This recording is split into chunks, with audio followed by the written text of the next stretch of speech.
My name is Emily Carter. I'm in my mid-30s now, but when this story began, I was 32, married, hopeful, and convinced that patience could solve almost anything. I work in operations management, which is a polite way of saying I'm the person who keeps things from falling apart quietly without needing applause.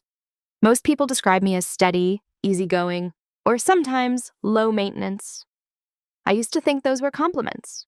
People often underestimate me, not because I lack intelligence or ambition, but because I don't announce either. I don't fight for the last word. I don't raise my voice to prove I'm right. I learned early that being calm made other people comfortable, and being comfortable made them careless with me. For a long time, I mistook that carelessness for normal love. This is not a story about revenge. It's not about humiliating anyone or winning some dramatic showdown. It's about abandonment and how quietly it can change the way love feels inside your body. It's about what happens when someone you trust leaves you alone in a place you're not supposed to be alone. Emotionally first, and then, very literally. On our honeymoon, after a fight that wasn't loud or explosive, or even particularly memorable, my husband walked away from me at an airport in a foreign country. He boarded the flight. I didn't. He assumed I would follow. I didn't. Not because I was trying to make a point, but because something in me finally stopped chasing. What followed wasn't a single act of bravery or a sudden transformation. It was slower than that, quieter, harder to explain. It was the realization that love, when paired with abandonment, starts to feel less like warmth and more like anxiety management, less like a partnership and more like self-erasure. Over the course of this story, I'll walk you through who I was before anyone noticed I was disappearing, the small dismissals that seemed harmless at the time, the role I was gently, efficiently assigned to play, and the moment, so small it could be missed entirely, when I realized I didn't want to be understood anymore. I just wanted to be intact. I'm telling this story honestly. That means there are no villains with evil speeches, no dramatic confrontations in public places, no perfect endings wrapped in neat bows. There is only cause and effect, choice and consequence. Silence is used differently than people expect. If you've ever been the person who stayed calm so others wouldn't leave, if you've ever felt your worth shrinking to match someone else's comfort, then you might recognize yourself somewhere in this story. Before we go any further, let me ask you something gently. Have you ever noticed the moment you stopped running after someone, even before you admitted it to yourself? Before anyone left me behind at an airport, before silence became something I chose instead of endured, this is who I was to them. I was the reliable one, not exciting, not fragile, not complicated. I was the person you didn't worry about because worrying about me felt unnecessary. I always landed on my feet. I always adjusted. I always understood. That was the story people told themselves about me, including my husband. To him, I was the calm center, the woman who didn't overreact, the one who could handle discomfort without making it a problem. When plans changed, I adapted. When moods shifted, I compensated. When something hurt, I translated it into something manageable so no one else had to sit with it too long. I don't think he ever asked himself how I learned to do that. In social settings, I was agreeable, but not invisible. I listened more than I spoke. When I did speak, it was measured, useful, and often framed as support for someone else's idea. People liked having me around because I made things smoother, conversations flowed better, tension dissolved faster, decisions got made. What no one seemed to notice was how rarely anyone adjusted for me. If I was quiet, it was assumed I was fine. If I hesitated, it was assumed I was thinking. If I swallowed something painful, it was assumed I didn't feel it that deeply. I trained everyone very well. In my marriage, this role sharpened. I became the emotional buffer, the space where stress could land without bouncing back. When he was frustrated, I softened. When he was distracted, I waited. When he was distant, I told myself it was temporary, circumstantial, understandable. I was proud of how low maintenance I was. I didn't demand reassurance. I didn't ask for constant communication. I didn't challenge decisions that were already half made. I told myself that love didn't need supervision, that trust meant not keeping score. But slowly, subtly, I stopped being a partner and became a convenience. Not because he was cruel, that's important. He wasn't. He just grew accustomed to the idea that I would always be there, steady, quiet, emotionally solvent, someone who would absorb inconvenience without charging interest. When we disagreed, I was the one who de-escalated. When something felt off, I framed it gently, academically, so it wouldn't sound like an accusation. I learned to present my needs like suggestions, my boundaries like preferences, and when those preferences were ignored, I told myself it didn't matter enough to revisit. This wasn't self-pity. At the time, it felt like maturity. Friends would say things like, "You're so patient," or "I wish I were as chill as you," or "You two never fight." They said it with admiration, not realizing that what they were praising was my ability to disappear without causing alarm. I was proud of being trusted. I didn't realize I was also being assumed. Assumed to wait, assumed to follow, assumed to forgive before an apology was fully formed. I became predictable in the most dangerous way, predictably accommodating. There's a particular loneliness that comes from being seen as emotionally self-sufficient. People stop checking in, they stop circling back, they stop imagining that you might reach a limit. Even I stopped imagining it. I thought strength meant endurance. I thought love meant flexibility. I thought if I stayed reasonable, everything else would resolve itself naturally. What I didn't see yet was that roles once assigned harden quietly. And once you are placed in the role of the one who understands, people stop trying to understand you. By the time we boarded planes for our honeymoon, I had already been shrinking for years, politely, efficiently, without complaint. I didn't know it yet, but the version of me everyone relied on was also the version of me they could leave behind and expect to find later, unchanged. That assumption didn't come from nowhere. I taught them how to make it. The first time something felt wrong, it didn't arrive as pain. It arrived in confusion. We were already married then, still early enough that people congratulated us as if it were a recent achievement. The moment itself was unremarkable. That's what made it dangerous. It happened during a conversation that didn't escalate, didn't end badly, and didn't even get revisited. We were planning a short weekend trip. I had flagged a scheduling conflict at work, nothing dramatic, just a note that I might need to leave a day later. I said it casually, assuming we'd adjust together. He listened, nodded, and kept scrolling on his phone. A minute later, he booked the tickets. For the original dates, I remember looking at the screen and then at him, waiting for the part where he'd say, "Oh, right, we'll fix that." He didn't. He smiled, satisfied, and said something like, "It'll work out." That phrase landed strangely in my body. "It'll work out" was something you said when you didn't plan to be involved in the fixing. I mentioned it again, gently. Not a challenge, more like a reminder. He shrugged and said, "You're good at figuring things out. Worst case, you meet me there." There it was, small, casual, almost flattering. I didn't argue. I laughed lightly, the way you do when you don't want to turn something into a thing. I told myself it wasn't worth the tension. That flexibility was part of the partnership, that he trusted me to handle myself.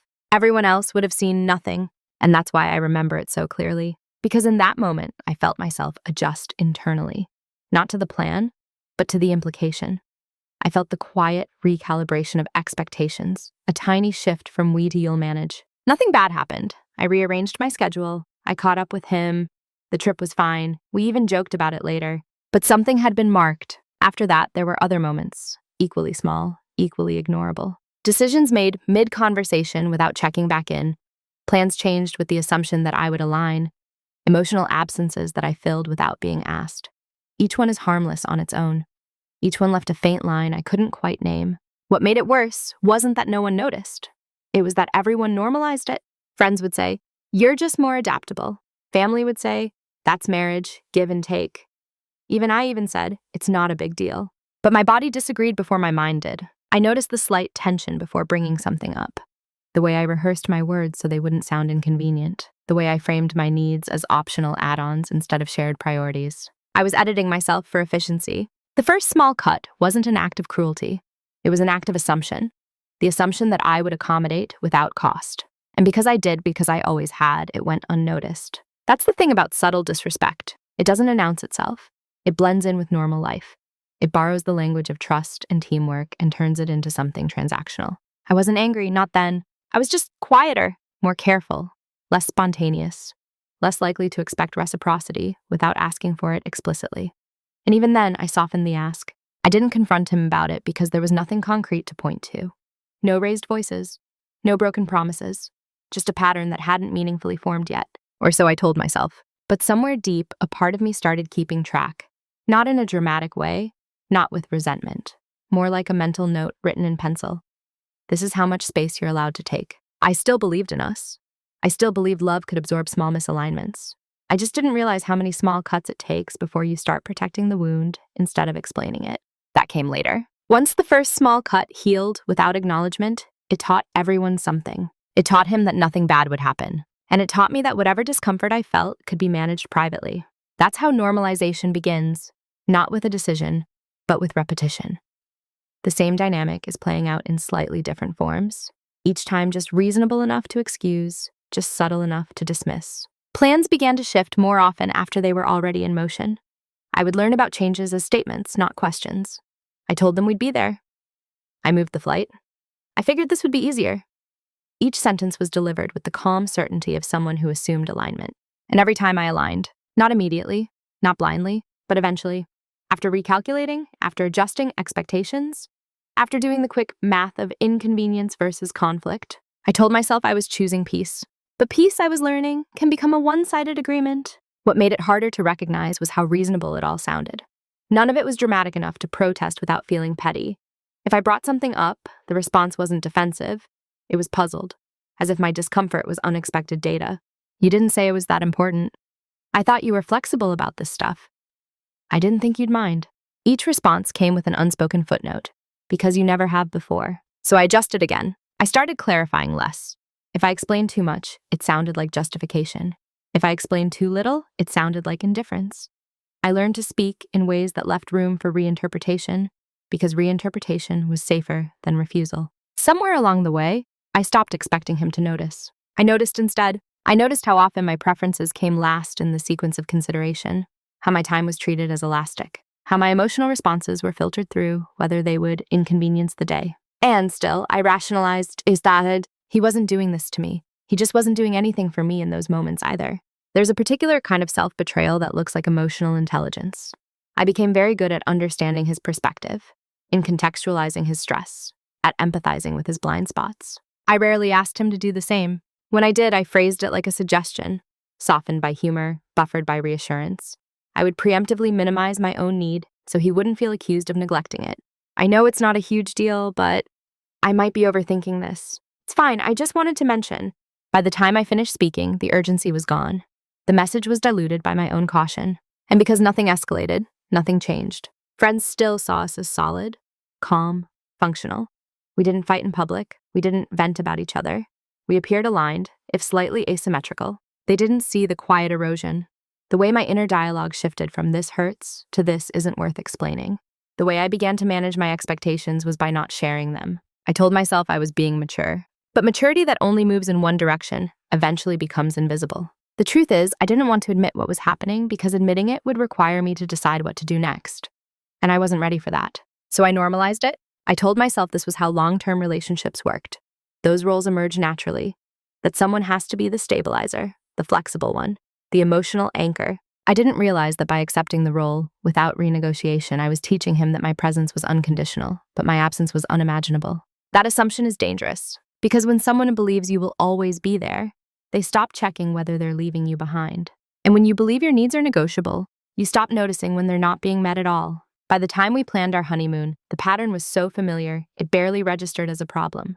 Decisions flowed in one direction, adjustments flowed in the other. I still believed love was intact.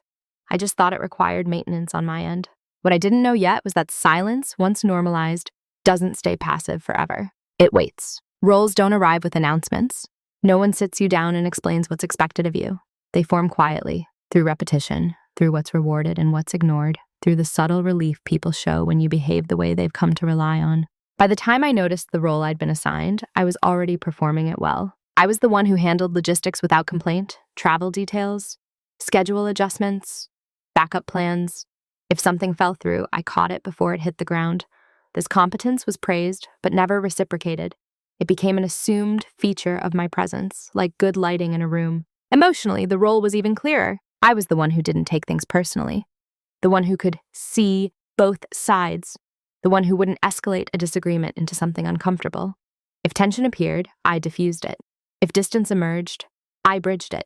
And if something hurt me, I processed it privately until it was small enough to carry alone. That was my function. I didn't resent it at first. There's a quiet pride that comes with being dependable. Being the person others trust not to make things worse. I thought that was a strength. I thought that was a partnership. But strength, when it's one-sided, starts to look like an obligation. I noticed how decisions were presented to me after they were already settled. How my agreement was assumed rather than sought. How often I was thanked for understanding instead of being asked whether I actually did. Understanding became my job. If he was stressed, I absorbed it. If he was distracted, I waited. If he was distant, I adjusted. The role I played made everything smoother for everyone but me. What I didn't fully grasp at the time was how identity works inside relationships. When you repeatedly show up in one way, people stop imagining alternatives. They stop seeing you as dynamic. You become a fixed point in their mental map. I was the constant, which meant I was also the one least likely to be checked on. When I hinted at fatigue, it was reframed as temporary. When I expressed hesitation, it was treated as negotiable. When I needed reassurance, I delivered it to myself before asking anyone else.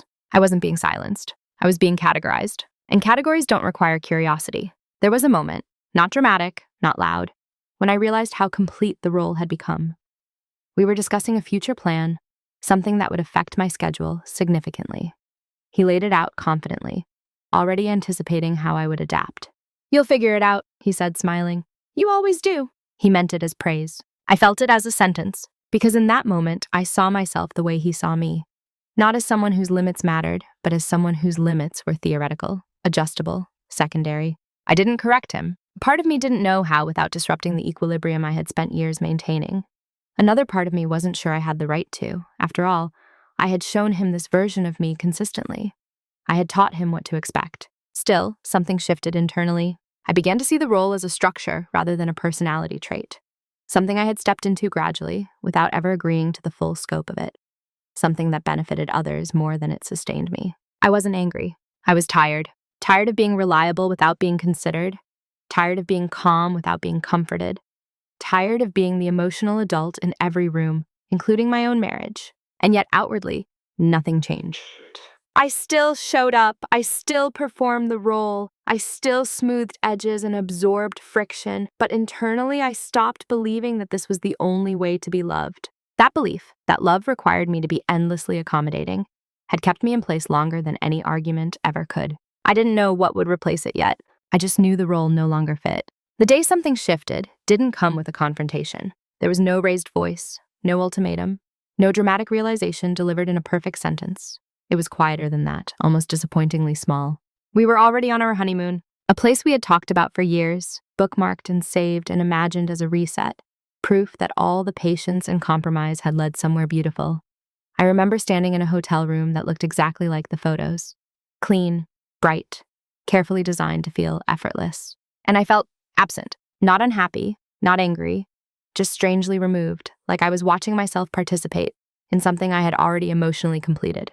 The moment itself happened over breakfast. We were sitting across from each other, jet-lagged, scrolling on our phones while the ocean sat untouched behind us. I made a small comment about wanting to adjust the plan for the day. Nothing major, just a preference. A slower start, a walk instead of a tour. He didn't look up. "Let's just stick to what we booked," he said. "It'll be easier." That sentence should have landed like all the others. Manageable, rational, not worth engaging. But something in me didn't move to accommodate it. There was no resistance, no inner argument, just stillness. I realized I wasn't disappointed. I wasn't even surprised. I simply didn't care to persuade him anymore. That was new. Usually my mind would start working immediately, finding compromises, adjusting expectations, translating my desire into something more convenient. That morning, it didn't. The machinery stayed quiet. I nodded, said, "Okay," and meant it in a different way than before. Not in the "I'll make this work" way. I'm done trying to shape myself around this way. The shift wasn't about him. It was about me noticing the absence of effort where effort used to live. The space where emotional labor had been is now empty, and instead of rushing to fill it, I let it stay empty. For the rest of the day, I followed along. I smiled in photos. I participated, but I stopped editing myself internally. I stopped narrating his perspective to myself, stopped buffering my own reactions. I was present, but no longer invested in being perceived as agreeable. That night, lying next to him in a room designed for intimacy, I noticed how little urgency I felt to close the emotional distance. In the past, that would have unsettled me. I would have reached for reassurance, for closeness, for proof of connection. Instead, I felt calm, not detached, not cold, just complete without his immediate validation. That's when I understood something important. The fear that had kept me accommodating, the fear of abandonment, had already been quietly replaced by something else. Clarity. I saw with startling simplicity that I had been doing the majority of the emotional work, not because it was required, but because I was afraid of what would happen if I stopped. And now that I had stopped, even unintentionally, nothing catastrophic occurred. The world didn't collapse. The relationship didn't explode.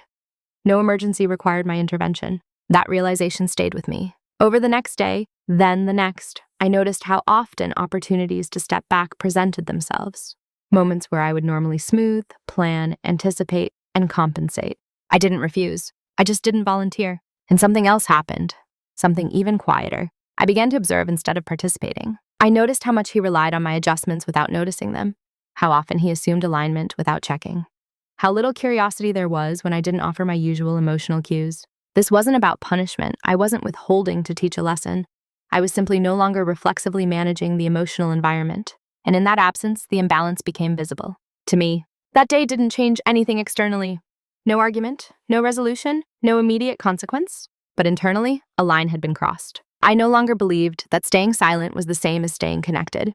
And once that belief dissolved, everything else became negotiable. Before that shift, my silence had always been reactive. It was something I used to keep things calm, to avoid tension, to protect the relationship from discomfort. Silence was a tool of preservation, a way to buy time, to soften impact, to keep the emotional temperature low enough that no one would walk away. After that day, silence changed it. It became deliberate, not cold, not punitive, just intentional. I stopped filling pauses with reassurance. I stopped anticipating needs that hadn't been voiced.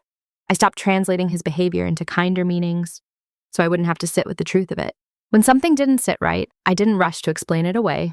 I let the discomfort exist without resolving it for anyone else. From the outside, I probably looked the same. I was still calm, still composed, still easygoing, but internally, I was no longer negotiating with myself. The biggest difference was this.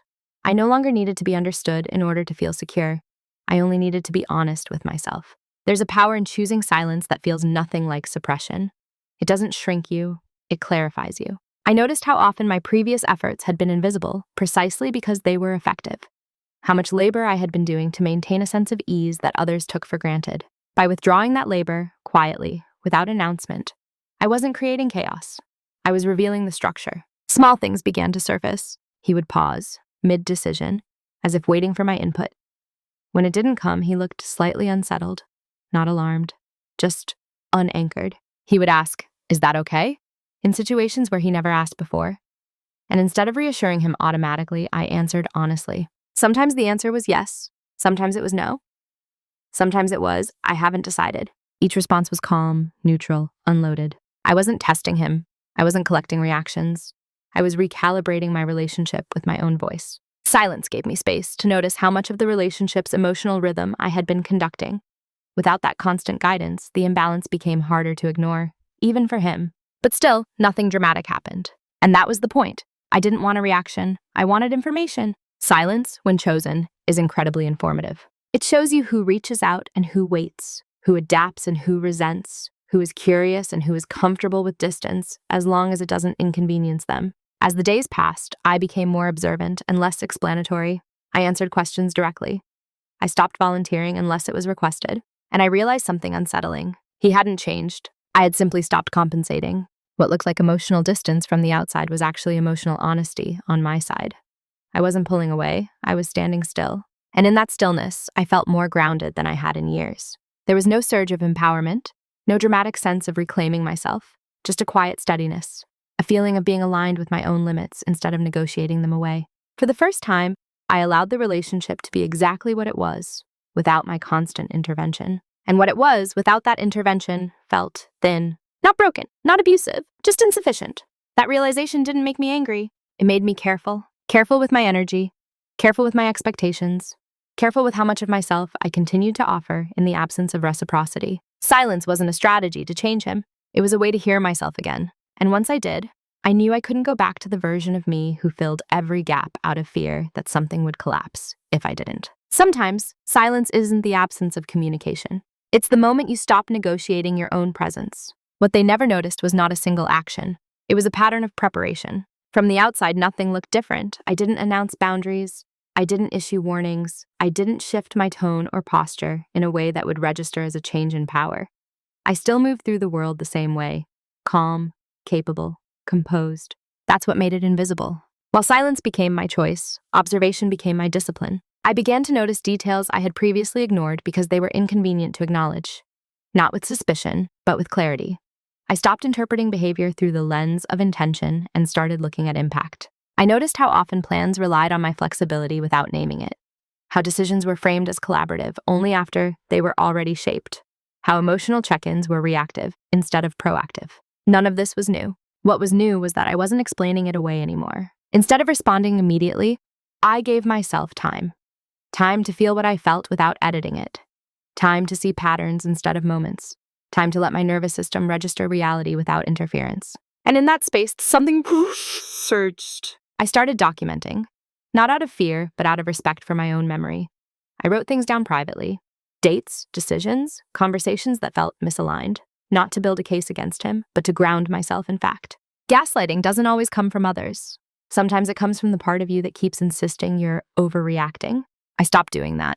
I also began quietly reviewing the structures of my life that I had treated as shared by default. Finances, travel logistics, work commitments, legal details I had never thought I'd need to look at closely. Not because I planned to leave, not yet, but because I realized how much of my security had been outsourced to an assumption of partnership. And assumptions are fragile. I refamiliarized myself with my accounts, my savings, my income streams. I made sure I understood what was mine, what was shared, and what would require intentional decision-making if things ever changed. This wasn't secrecy. It was stewardship. At the same time, I paid attention to how easily my absence of emotional labor went unnoticed, how quickly my reduced availability became the new normal, how little curiosity there was about my internal experience now that I wasn't volunteering it. That information mattered, because effort reveals value more clearly than words ever do. I noticed that when I didn't remind him of plans, they sometimes slipped. When I didn't anticipate needs, they occasionally went unmet. Not catastrophically, just enough to highlight how much invisible support had been propping things up. Still, I didn't intervene. I wanted to know what remained when I stopped stabilizing the system. What remained was functional, but shallow, efficient, but disconnected. And that clarity was sobering. There was no satisfaction in discovering this. No sense of gotcha. Just a quiet understanding that the relationship, as it stood, required a version of me that I could no longer sustainably provide. What they never noticed was that I wasn't pulling away emotionally. I was reallocating energy, from constant reassurance to self-respect, from smoothing over to standing firm, from performing strength to practicing it. I learned how much leverage exists in patience when it's no longer fueled by fear, how preparation doesn't need to be dramatic to be decisive, how strength can look exactly like stillness. I also learned that people rarely notice when you stop doing something they never realized you were doing in the first place. That's the danger of invisible labor. When it's gone, people feel the loss, but they don't know what to name. By the time the honeymoon continued, I had already crossed an internal threshold. Not toward leaving, but toward honesty. Toward the understanding that love cannot survive on accommodation alone. I wasn't waiting for a breaking point. I was building clarity. And clarity, once formed, doesn't require urgency. It just requires follow-through. The private reveal didn't come as a shock. It came as confirmation. By the time it arrived, I had already done the quiet work of seeing clearly. I wasn't bracing myself for a truth. I was ready to recognize it when it showed up. It happened in a moment that to anyone else would have seemed logistical. We were moving between cities during the honeymoon, a routine transfer, airport to airport, hotel to hotel. The kind of day where nothing emotional is supposed to happen because everything is governed by schedules, tickets, and security lines. We had an argument that morning. Not loud, not explosive, just sharp enough to sting. It was about timing, about whether we should leave earlier. I expressed concern about the connection. He dismissed it, said it was fine, said I was overthinking it. I went quiet, not because I was backing down, but because I was listening. At the airport, the tension lingered in the air between us. Not hostility, just distance. He walked ahead, I followed. We didn't touch, we didn't speak much. At the gate, he made a decision. He changed his seat. A last-minute upgrade, not malicious, just efficient. He didn't tell me until after it was done. "You'll be fine back there," he said casually. "It's not a long flight." That sentence did something to me. Not emotionally, structurally, because in that moment I saw the full architecture of our dynamic laid out in plain sight. The assumption, the pattern, the unspoken belief that I would absorb inconvenience without protest and without consequence. I didn't argue. I didn't protest. I nodded. Security lines separated us shortly after. He moved quickly, confident, unconcerned. I followed more slowly, not because I had to, but because I chose to. And then something happened that clarified everything. At the final checkpoint, there was an issue with my boarding pass. A minor one. Fixable. The kind of thing that requires patience and presence. I looked around for him. He was already gone. Not looking back, not checking in, not waiting. He assumed I would catch up. Standing there alone, holding a passport and a ticket that suddenly felt heavier than paper, I felt the reveal settle in, not as panic, but as understanding. This wasn't an anomaly. This was the relationship, stripped of my labor. He didn't leave me out of anger. He left me because leaving me had never cost him anything before. That was the leverage. Not leverage over him, but leverage over my own future. I realized that if I continued as I had been, this dynamic would only deepen, that my presence would remain optional as long as my accommodation was guaranteed. And I realized something else, even more quietly. I didn't feel the urge to run after him. That urge, the one that had driven so much of my previous behavior, was gone. I handled the issue calmly, rebooked, asked questions, waited. As I sat there, alone in a crowded terminal, I didn't feel abandoned. I felt relieved, because the truth had finally arrived without distortion. I saw that I was capable, that I could manage disruption without panic, that my stability did not depend on proximity to him. And I saw that love, when it relies on one person's constant adjustment, isn't partnership. It's convenience. This was the private reveal. Not that he would leave, but that I no longer needed to chase. That clarity didn't make me sad. It made me still. And in that stillness, I understood that whatever came next would be a choice, not a reaction. A decision point doesn't always announce itself with urgency. Sometimes it arrives quietly, already formed, waiting only for your consent. Sitting there in that terminal, time moved differently. Not faster, not slower, just deliberately. I wasn't panicking. I wasn't rehearsing what I would say when I saw him again. I wasn't composing messages in my head or imagining explanations. I was weighing options. For the first time, I wasn't weighing them against fear. I could rebook quickly and catch up, smooth it over, laugh about the mix-up later. That was the familiar path, the one that preserved appearances and required the least disruption. I could confront him, call, text, explain how it felt, ask for reassurance, ask him to notice.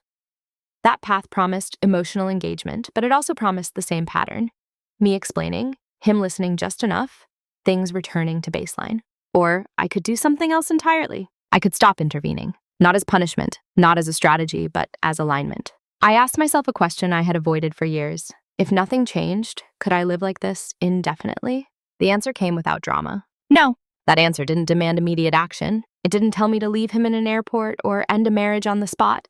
It simply clarified that whatever I did next needed to be irreversible internally. Because once you see a pattern clearly, pretending not to see it becomes a form of self-harm. I sent a short message. Neutral, informational, no accusation, no subtext. I had to rebook. I'll arrive later. That was it. No apology, no reassurance, no emotional scaffolding. And then I waited. Not anxiously, not expectantly, just observantly. His response was brief, practical, unconcerned. Okay, let me know when you land. There it was again. The assumption that I would manage, update, and adapt. And this time I let that assumption stand without correcting it. The decision wasn't about leaving him behind the way he had left me.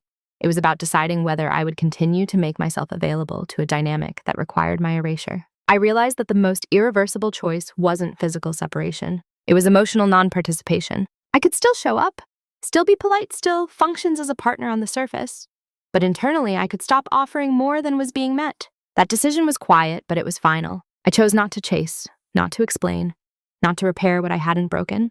I chose to observe what happened when I stopped compensating. This wasn't withdrawal. It was consent being revoked. And once consent is revoked, even silently, the structure changes. As I boarded my later flight alone, I felt no urge to document the moment for anyone else.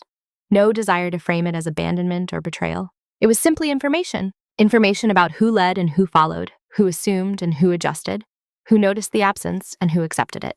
By the time the plane lifted off, the decision had settled into something solid. Whatever came next, whether the relationship recalibrated or collapsed, would happen without me sacrificing my dignity to preserve comfort.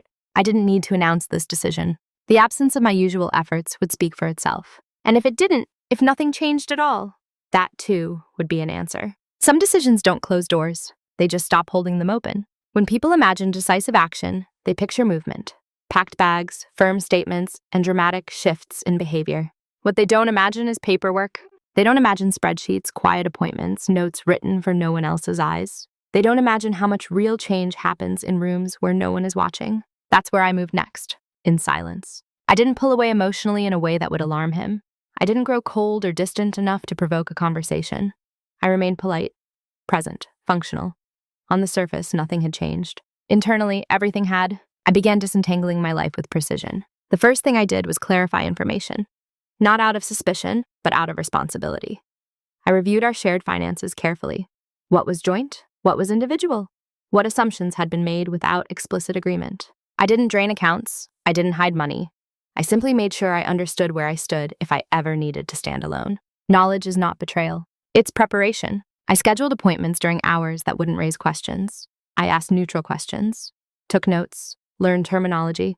I wanted to understand the systems I had trusted without inspection. Legal structures, financial contingencies, travel logistics that didn't depend on his presence. None of this required secrecy. It just didn't require announcement either. At the same time, I began reclaiming smaller things. My time. I stopped rearranging my schedule automatically. If something conflicted, I stated it plainly. No apology, no explanation, just a fact. I'm not available then. I've already committed to something else. Each sentence was calm, unloaded, unnegotiated. I noticed how often these boundaries were accepted without question. How much of my previous over-explaining had been unnecessary. Emotionally, I maintained neutrality. I didn't escalate disagreements, but I didn't soften them either. If something didn't work for me, I said so. If it did, I said that too. The difference was consistency. I was no longer managing his reactions. That more than anything altered the dynamic. He sensed something, I think. Not consciously. More like a subtle loss of frictionless movement.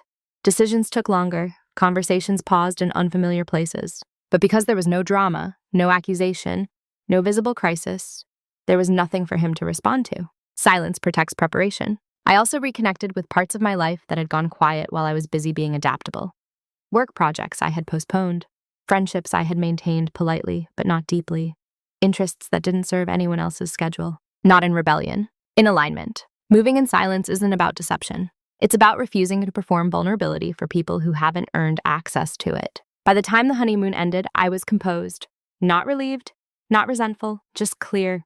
Clear that whatever conversation eventually came would be grounded in facts, not feelings. In boundaries, not hopes.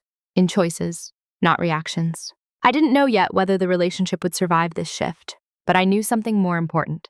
I would. Consequences rarely arrive all at once. They begin as inconveniences, as small disruptions in the flow people are used to, as moments where something doesn't work the way it always has, and no one can quite explain why. That's how it started. At first, he seemed unaffected. Life continued at its usual pace, schedules filled, conversations stayed practical. On the surface, we were still the same couple, functional, composed, efficient. But underneath that surface, the system was straining, because I was no longer compensating. The first thing he noticed wasn't emotional distance. It was friction. Plans that used to resolve themselves suddenly required discussion. Logistics that once flowed smoothly stalled. Decisions that relied on my silent alignment now paused in midair, waiting for input that didn't arrive automatically. "Why is this so complicated all of a sudden?" he asked once, half joking. "It isn't," I said calmly. "It's just not automatic anymore." That answer unsettled him more than frustration ever could have. He began to feel the absence before he understood it. The missing reassurance, the missing anticipation, the missing emotional cushioning that had made everything feel easier before. But because I wasn't angry, he didn't know how to respond. Anger gives people something to fix, or something to defend against. Calm gives them a mirror. I watched him circle the edges of conversations, trying to locate the problem without naming it. He asked more logistical questions, checked in more often, but shallowly, as if searching for a misplaced item rather than addressing a shift in foundation. "What's the plan? Are you okay with this? Did I miss something?" Each question carried a subtle confusion. Something had changed, but nothing was wrong enough to confront. And that's when the real consequence emerged. He started to feel the weight of his own assumptions. Without my constant adjustment, the cost of decisions became visible. Without my emotional translation, misunderstandings lingered. Without my reassurance, uncertainty grew. Not dramatically. Gradually, he felt loss before he felt blame. Friends noticed first. They commented on how quiet I'd been lately, how busy, how I seemed more self-contained. He laughed it off, said I was just tired, said work had been demanding. But I noticed how often he deferred to me in social settings now, how he waited for cues that didn't come, how he hesitated mid-sentence, unsure whether I would smooth over an awkward moment like I used to. I didn't, and the silence did what confrontation never could. It forced him to experience the relationship without my invisible labor. At home, the atmosphere shifted, not tense, not hostile, just thinner. Moments that once felt connected now felt procedural. We moved around each other politely, efficiently, like people who knew how to cooperate but hadn't checked in on why they were doing it. I wasn't withholding affection. I was offering exactly what was being met. That distinction matters. He began asking questions that sounded like concern, but carried uncertainty. "Are you happy?" "You've been quiet lately. Everything okay?" I answered honestly, "I'm fine. I'm thinking." I didn't reassure him beyond that. And without reassurance, his confidence in the stability of things began to waver. That was the consequence. Not punishment, not retaliation, awareness. People don't panic when you're angry. They panic when you're calm and no longer explaining yourself. By the time he realized something fundamental had shifted, the ground had already changed beneath his feet. The version of me who would step in, smooth things over, and make everything feel secure again was gone. And I hadn't announced her departure. I had simply stopped being her. By the time he realized something was truly wrong, he was already reacting to consequences, not causes. That distinction matters, because what he felt wasn't heartbreak yet. It was disorientation, the subtle panic that sets in when something familiar stops responding the way it always has. He tried at first to restore normalcy. He suggested trips, small gestures, casual affection reintroduced without context, like muscle memory kicking in. He asked if I wanted to reset, as if whatever had shifted could be corrected by returning to a previous setting. I didn't reject these efforts. I also didn't receive them the way I used to. I noticed how they appeared only after my withdrawal became inconvenient, how they focused on restoring comfort rather than understanding loss, how none of them addressed the pattern, only the symptoms. That's when it became clear. He wasn't trying to reconnect. He was trying to stabilize. There were moments of genuine confusion. I could see it on his face when my responses didn't land where he expected, when reassurance didn't follow vulnerability, when calm didn't mean compliance anymore. "Talk to me," he said once, frustration edging into his voice. "I don't know what you want." And for the first time, I didn't rush to clarify, because what I wanted wasn't something I could explain to him to understand. It required recognition that had been available for years, and ignored. I told him the truth simply. "I've been talking. You just didn't need to listen before." That was when panic appeared, not loud, not explosive, just a subtle urgency in his movements. His questions became more frequent, less precise. He began revisiting old conversations, trying to locate the moment things went wrong. But relationships don't break at the moment someone notices. They break at the moment someone stops compensating. And by then, fixing it requires more than effort. It requires accountability. He apologized for the airport, for the assumptions, for not noticing sooner. The words were sincere. I believed that. What they weren't was timely. Apologies repair damage when they arrive before emotional detachment sets in. After that, they become explanations, useful but no longer transformative. I listened calmly, without interruption, and I felt something unexpected. Relief, not because he was finally acknowledging things, but because I no longer needed that acknowledgement to move forward. He asked if we could work on it, if I could tell him what to do differently, if we could start over. That question revealed everything. He still believed the solution lived in my instructions, that if I just explained clearly enough, guided carefully enough, the balance would return. I didn't want to manage the relationship anymore. I told him that. Not harshly, not emotionally, just honestly. I don't want to be the one holding everything together. He looked at me like he was seeing me for the first time and realizing how much he had relied on a version of me that no longer existed. By then, it was too late to fix it the way he wanted to. Not because love was gone, but because my participation in the imbalance was. I wasn't angry. I wasn't punishing him. I wasn't withholding out of spite. I had simply moved past the point where explanations felt like progress. Sometimes, when someone finally reaches for you, it's not because they've learned how to hold you. It's because they've noticed you're no longer propping them up. And once you feel that distinction clearly, there's no way to unfeel it.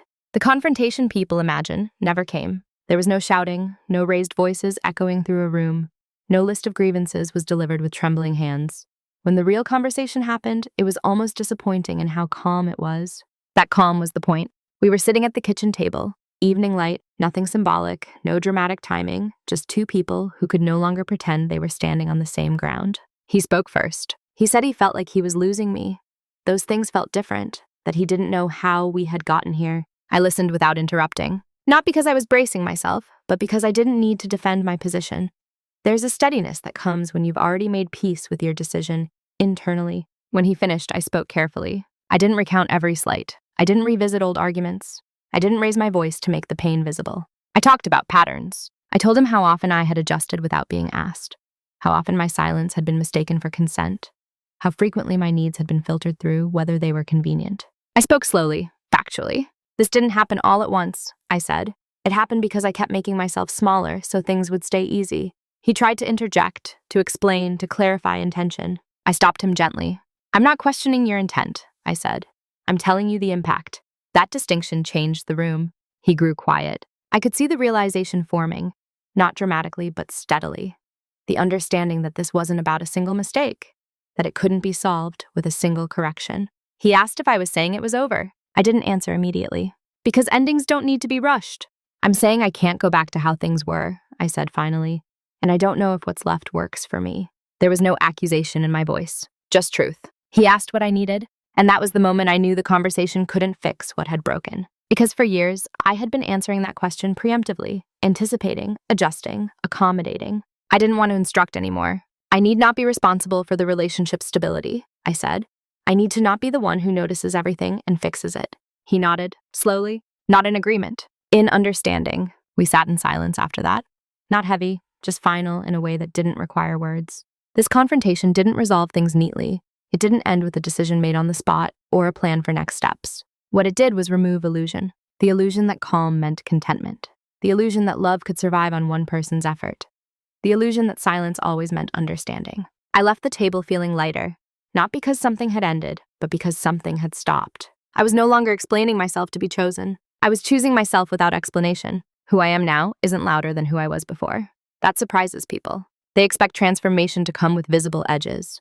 Confidence sharpened into confrontation. Calm replaced by assertion. They expect strength to announce itself. Mine didn't. What changed wasn't my volume. It was my orientation. I no longer moved toward people out of fear of losing them. I moved toward what feels reciprocal, grounded, and real. And when something doesn't meet me there, I don't chase it into coherence. I let it be what it is. After that conversation, life didn't fracture dramatically. There were practical steps, difficult days, necessary logistics handled with the same composure that had once kept everything afloat. But now, that composure belonged to me alone. I didn't burn bridges. I didn't rewrite the past. I didn't turn him into a villain to justify my clarity. I simply stopped participating in dynamics that required my self-erasure. That choice reshaped me quietly. I became more precise with my time, more selective with my energy. I noticed how often I had mistaken endurance for depth and availability for intimacy. Now, I measure connection differently. I notice who notices me without prompting, who adjusts without being asked, who responds to silence with curiosity rather than entitlement. And I respond accordingly. There's a groundedness that comes from no longer needing to be easy, from allowing discomfort to exist without rushing to resolve it, from trusting that mutual effort doesn't require constant translation. I didn't become less kind. I became less accommodating at my own expense. That distinction matters. I still listen deeply, still move thoughtfully, still prefer calm over chaos. But I no longer smooth over moments that reveal misalignment. I let them reveal themselves fully. And when they do, I believe what I see. Love feels different now. Not anxious, not anticipatory, not something to be maintained through vigilance. It feels spacious. I don't confuse silence with safety anymore. I don't confuse patience with loyalty. And I don't confuse being needed with being valued. The most surprising part is this: I don't feel hardened. I feel intact. There's no bitterness in that. No resentment I carry forward, just a clear boundary between what I will nurture and what I will no longer sustain. Abandonment did change how love feels to me, but not in the way people assume. It didn't make me guarded. It made me discerning. And that discernment isn't something I perform. It's something I live inside of, quietly, without explanation. I'm still underestimated sometimes. People still read my calm as compliance. My silence as softness. My steadiness is an endless capacity. But now, those misunderstandings don't cost me anything, because I know where I stand, and I no longer need to prove it by staying. There's a moral that people expect at the end of stories like this. They expect something sharp, something decisive. A line about self-respect delivered like a verdict. But the truth is quieter. Abandonment doesn't always arrive as an ending. Sometimes it shows up as a pattern. One person slowly learning how little effort is required to keep you, and the other slowly learning how much of themselves they've been giving away to stay. What changed my life wasn't the moment I was left behind at an airport. It was the moment I realized I had been leaving myself behind long before that, silencing discomfort, smoothing over misalignment, calling endurance love. Abandonment changes how love feels because it teaches your body a lesson. Your mind may resist at first. Connection without consideration will always cost you more than it gives. And that cost accumulates quietly. Not as rage, not as heartbreak, but as fatigue. The kind of fatigue that doesn't go away with rest. Because it isn't physical, it's the exhaustion of constantly adjusting yourself so that something else doesn't break. The moral isn't leave when someone hurts you. The moral is simpler and harder. Pay attention to who notices your lack of effort, because that's where the truth lives. People reveal what you mean to them, not when you give more, but when you give less. When you stop compensating, when you stop translating, When you stop being the emotional glue that holds things together without being acknowledged. If everything collapses the moment you stop holding it up, it wasn't stable. It was dependent. And dependence masquerading as love will always ask you to disappear just enough to keep the peace. You don't need to shout to reclaim yourself. You don't need to punish anyone to restore your dignity. Sometimes the most powerful thing you can do is stand still and see who adjusts. I didn't walk away with anger. I walked away with clarity. And clarity, once earned, doesn't ask to be validated. It just changes how you move through the world. If this story resonated with you, if you've ever been the calm one, the flexible one, the one who understands, I want to hear from you. Not about revenge, not about blame, but about awareness. So let me ask you this, honestly and without judgment. Have you ever noticed what happened in a relationship the moment you stopped trying to make it easy for everyone else? If you're comfortable, share your experience in the comments. Cảm ơn các bạn vì đã theo dõi đến cuối. Đừng quên ấn like, share và bật chuông để không bỏ lỡ những video mới nhất nhé. Hẹn gặp lại.